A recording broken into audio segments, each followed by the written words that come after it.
मैं भी देखती हूं आप कैसे नहीं जागते, मेरी करुण पुकार कैसे नहीं सुनते। मेरी वेदना, मेरी आस्था, मेरा सारा अस्तित्व मिलकर आपको अपनी समाधि भंग करने पर विवश कर देंगे। कठिन तपस्या से कठोर पत्थर को भी पिघलाया जा सकता है। आप तो मेरे आराध्य हैं, जन्म जन्मांतर के मेरे स्वामी हैं, मेरे सर्वस्व हैं।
स्वामी, मैं ये भली भांति जानती हूं, हे देवाधिदेव, मेरी सुध-बुध लौटाने वाले, अपने स्पर्श से मेरे मन की सारी पीड़ा दूर करने वाले वो दो हाथ आप ही के थे। जिन्होंने इस तन को छुआ, वो भावना आपकी थी जिसने मेरे मन को छुआ। मेरे अंदर एक ध्वनि सी गूंज रही है कि आपने मुझे क्षमा कर दिया। फिर अभी एक ऐसी समाधि, प्रभु बताइए प्रभु, अभी एक ऐसी समाधि, प्रभु प्रभु।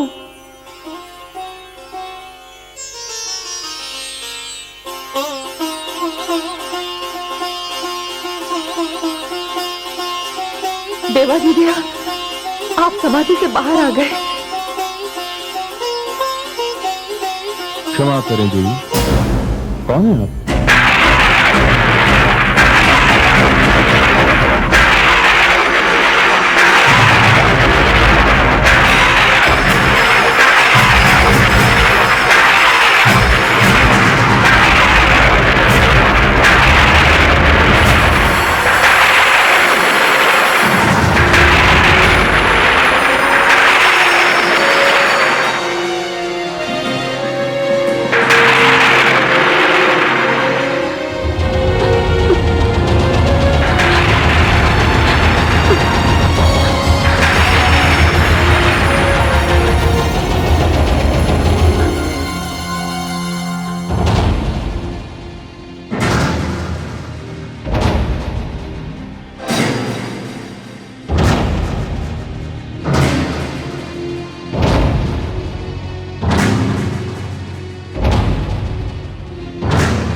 प्रणाम माता। देवी, भोलेनाथ महादेव के दर्शन हुए? हाँ देवर्षि, किंतु देवर्षि, देवाधिदेव महादेव भगवान शिव ने मुझे पहचाना ही नहीं। अर्थात भोलेनाथ शिव ने अपने नेत्र खोले, किंतु उनकी समाधि नहीं टूटी। देवर्षि, मेरे आक्रोश ने जब मुझे थका कर बेसुध कर दिया, तब मैंने भगवान शिव के स्पर्श का अनुभव किया था। वे शिव ही थे, वे मेरे आराध्य भगवान शिव के ही कर कमल थे। नारायण नारायण। देवी, भोलेनाथ जितने समाधि में होते हैं, उतने ही समाधि के बाहर होते हैं। आपने कुछ कहा नहीं उनसे? कहा, बहुत कुछ कहा। मेरे प्रयास पर मेरे आराध्य ने नेत्र भी खोले, मेरी ओर देखा भी, फिर ये कहकर नेत्र मूंद लिए कि देवी आप कौन हैं? देवर्षि, इस वाक्य को सुनकर मेरे हृदय को आघात लगा।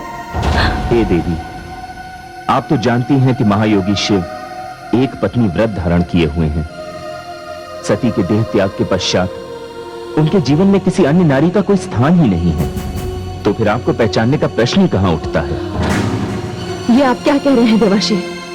आप ही मुझे यहां लेकर आए और आप ही कह रहे हैं कि मैं अन्य हूं? नहीं देवी, आपने मेरे कथन का अभिप्राय नहीं समझा। तो आपके कथन का क्या अभिप्राय है, मुझे समझाइए देवर्षि। देवी, यहां जो कुछ भी हो रहा है, भगवती परमेश्वरी की इच्छा से ही हो रहा है।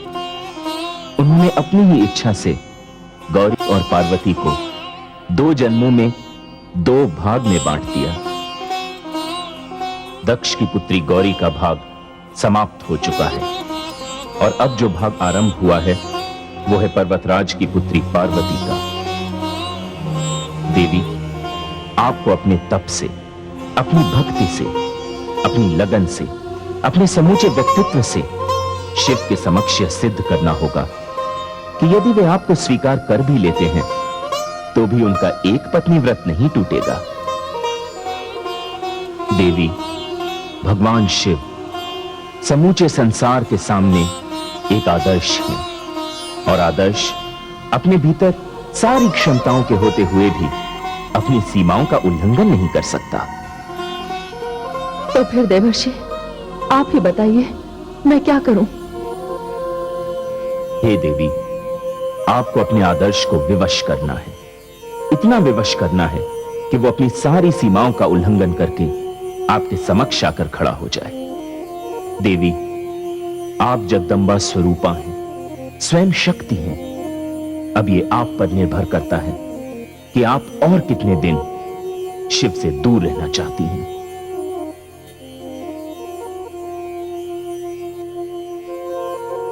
तो ठीक है देवर्षि, अब यही होगा। या तो मेरे प्राण आएंगे या जाएंगे।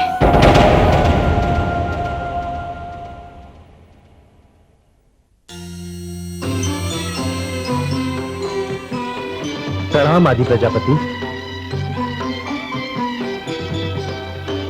कल्याणमस्तु। आइए देवराज, सारे देवतागण एक साथ। आप लोगों की ये दशा देखकर मुझे दुख हो रहा है देवराज। किंतु आदि प्रजापति, तारकासुर को वरदान भी तो आप ही ने दिया था। ना आप उसे वरदान देते, ना हम लोग की ये दुर्दशा होती। तो आपकी दृष्टि में ये सारा दोष मेरा ही है देवराज। भाग्य की रचना के अनुसार गौरी हिमाचल पुत्री पार्वती के रूप में जन्म ले चुकी हैं और इस समय तो वो भगवान शिव तक पहुंच भी चुकी हैं। सब कुछ प्रारब्ध के अनुसार हो रहा है। मेरा आपसे निवेदन है कि प्रारब्ध के लेख को अधूरा नहीं, पूरा पढ़ने का प्रयास कीजिए। प्रयास तो हम कर लेंगे ब्रह्मदेव, किंतु यदि स्वयं देवी पार्वती अपने प्रयास में सफल नहीं हुई तो? हे प्रजापति, यदि देवी पार्वती अपनी तपस्या में विफल हो गई तो?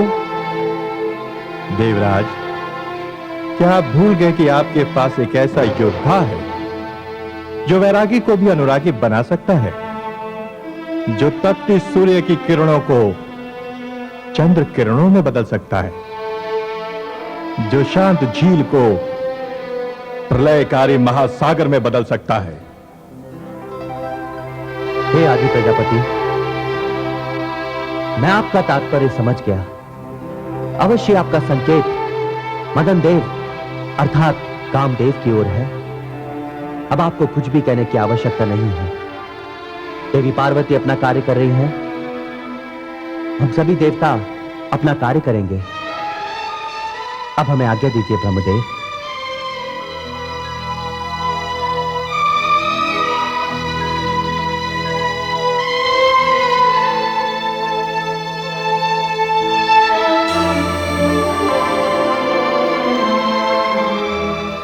हे शिव, मुझे तो सब कुछ स्मरण है, फिर आपको क्यों स्मरण नहीं? मैं तो बाल्यकाल से ही आप ही के स्वप्न देखती रही। आप मेरी चेतना में, मेरे कण कण में हैं। मैं आपको पहचान गई, आपने क्यों नहीं पहचाना? हे स्वामी, मैं आपको नहीं भूली, आप कैसे भूल गए?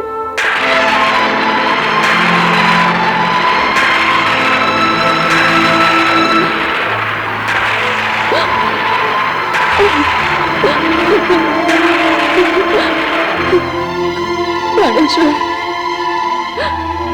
मैं तो जम्मू का अंतर मिटा कर आई हूं। आपकी सती अब पार्वती के रूप में आपके सामने उपस्थित है। आपके निकट आकर भी आपसे दूर है। समाधि तोड़िए देव, नेत्र खोलिए। अपनी कृपा दृष्टि से मेरे मुरझाए हुए तन मन में वसंत का संचार कीजिए।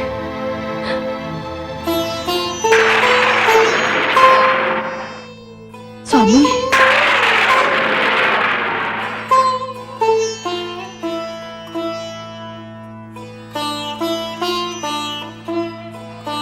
हे महादेव, आप महासागर हैं और मैं नदी जो महासागर के द्वार तक पहुंच गई है।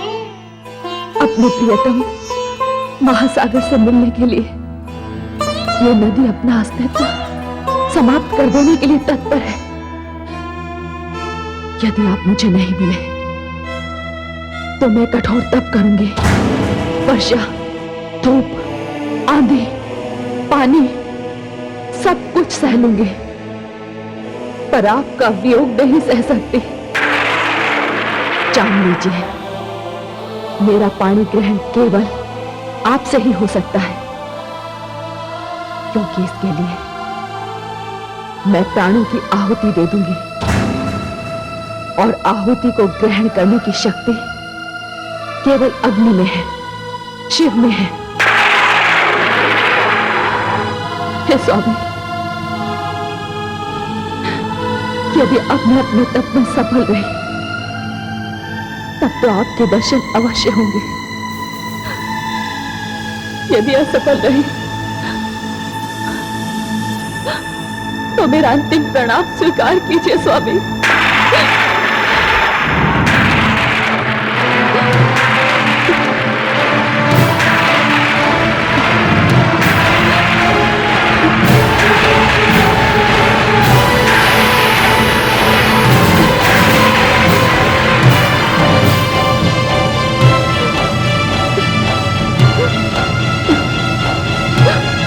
प्रणाम माता। हे माता, क्या आप भी देवादिदेव महादेव की भांति हमारा त्याग करने जा रहे हैं? कहिए माते। तुमने तो माता पुत्र का संबंध जोड़ लिया पुत्र, किंतु तुम्हारे देवाधिदेव ने, मेरे आराध्य भोले शंकर ने मुझे स्वीकार नहीं किया। वे मुझे स्वीकार करें, इसके लिए मैं अंतिम प्रयास करने जा रही हूं। मैं वहीं सामने बैठकर तप करूंगी, अपने आराध्य का नाम लूंगी, ओम नमः शिवाय का जाप करती रहूंगी। किंतु माते, अब तो यहाँ हिम की वर्षा आरंभ होने वाली है। नहीं पुत्र, निष्ठा एवं सत्य किसी भी परीक्षा की गंभीरता को नहीं देखते।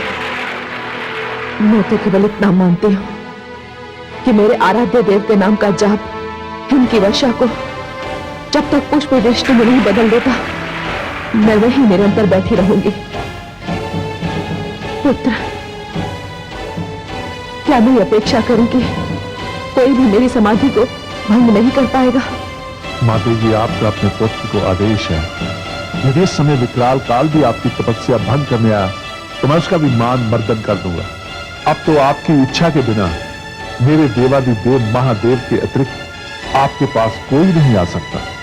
ये आपको आपके पुत्र वीरभद्र का वचन है माता।